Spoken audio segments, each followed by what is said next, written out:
Many folks in Wolfe County spent the day cleaning up damage caused by last night's severe storms. Strong winds blew down trees and damaged homes, and heavy rain flooded roadways.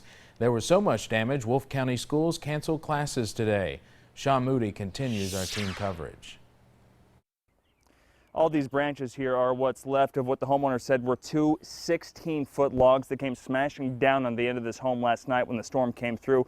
Now the family's trying to put it all back together. Well, it broke the tops out of these two, and the majority of the weight landed on this end, which crashed the whole entire roof in.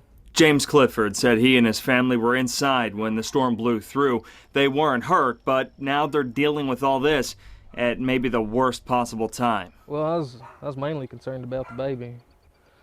We got about 3 weeks until it's due, so now I get to deal with this. Back in Campton, the damage wasn't as severe, but it was all around. While cleanup crews got all these limbs cleared out, a National Weather Service meteorologist looked for patterns in the debris. He said all these trees showed indications of straight-line winds, up to about 70 miles an hour.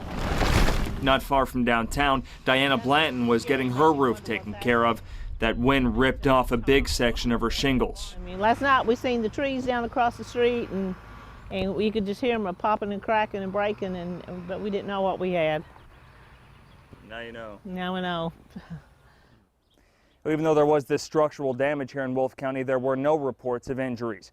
In Wolfe County, Sean Moody, WKYT.